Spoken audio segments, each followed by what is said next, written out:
Next topic है हमारा summary definition. इस टॉपिक के अंदर जो कुछ भी हमने पहले पढ़ चुका है, जैसे कि डेमोक्रेसी क्या होती है और डेमोक्रेसी के फीचर्स क्या हैं, ये टॉपिक उन्हीं का एक तरीके से रिवाइज करवा रही है। तो ये टॉपिक आप लोगों के लिए देखना बहुत ज्यादा जरूरी है, ताकि एक बार दोबारा से डेमोक्रेसी क्या होती है और उसके जो फीचर्स आपने पढ़े थे वो दोबारा से रिवाइज हो जाए और आपके दिमाग में फिट बैठ जाए। तो स्टार्ट करते हैं सबसे पहले हम डेफिनेशन से डेमोक्रेसी की।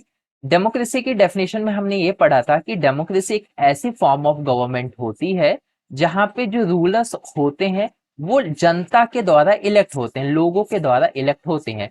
कहने का मतलब ये है कि देश जो चलाए, जो गवर्नमेंट होती है, उसके अंदर जो लोग हैं वो जनता के द्वारा इलेक्ट होने चाहिए। यानी जो देश को चला रहा है, जैसे फॉर एग्जांपल, हाँ, एमपी कह लो, एमएलए कह लो, सीएम कह लो, पीएम कह लो, ये लोग देश को चलाते हैं।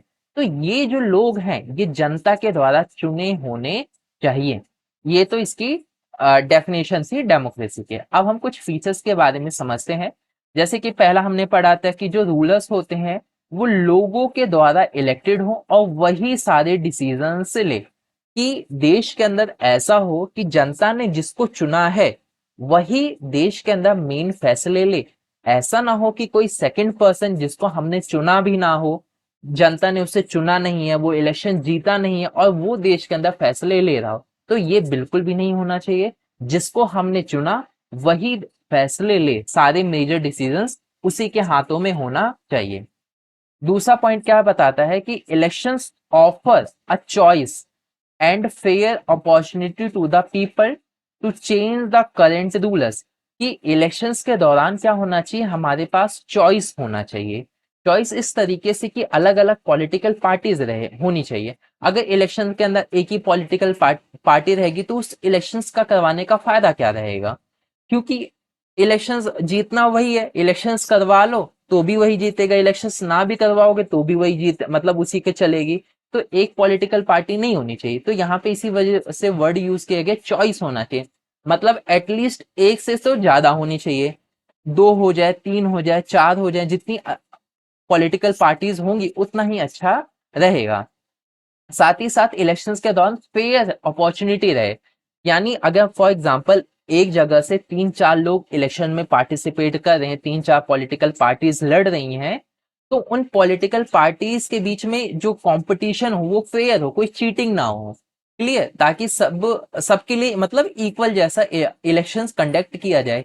किसी से के साथ मतलब भेदभाव ना हो, गलत चीज उनके साथ ना किया जाए, इक्वल इक्वल ट्रीटमेंट हो सबके साथ। ठीक है, ये है। अगला पॉइंट क्या बताता है कि this choice and opportunity is available to all the people on an equal basis. कि वही इक्वेलिटी हो सबके साथ ना, कोई बड़ी पार्टी है, कोई छोटी पार्टी है, तो आप उनके साथ बहुत भेदभाव नहीं कर सकते। आप मतलब कह सकते हैं ना कि इनइक्वालिटी आप नहीं करना चाहिए उन पॉलिटिकल पार्टीज के साथ। ऐसा करना बिल्कुल गलत है। ये जिम्मेदारी है इलेक्शन कमीशन की, वो सभी पॉलिटिकल पार्टीज को इक्वल नजर से देखे और सबको वो इक्वल अपॉर्चुनिटी प्रोवाइड करे इलेक्शन में पार्टिसिपेट करने के लिए, और जो रिजल्ट आए वो भी फेयर होने चाहिए। अगला पॉइंट क्या बताता है, the exercise of this choice led to a government limited by basic rules of the constitution and the citizen rights. इसमें कह रहा है कि एक जो गवर्नमेंट होनी चाहिए ना, वो उसकी भी क्या होनी चाहिए, एक लिमिटेड होनी चाहिए। मतलब उसकी जो चॉइसेस हैं वो एक लिमिटेड होनी चाहिए, उसकी जो पावर्स है वो एक तरीके से लिमिटेड होनी चाहिए कॉन्स्टिट्यूशंस के द्वारा। क्योंकि ऐसा नहीं है कि जस्ट बिकॉज आप इलेक्शन में जीत गए, आप गवर्नमेंट बना लिए, तो आप जो मन में आप वो कर सकते हो, नहीं।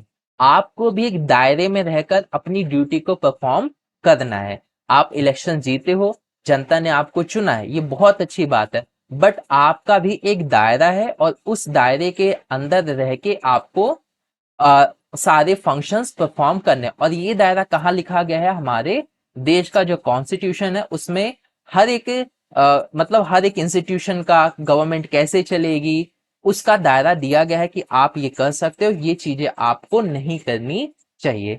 तो ये रहा हमारा कुछ डेमोक्रेसी और डेमोक्रेसी के कुछ फीचर्स। उम्मीद करता हूँ ये टॉपिक आपको अच्छा से समझ में आ गया होगा।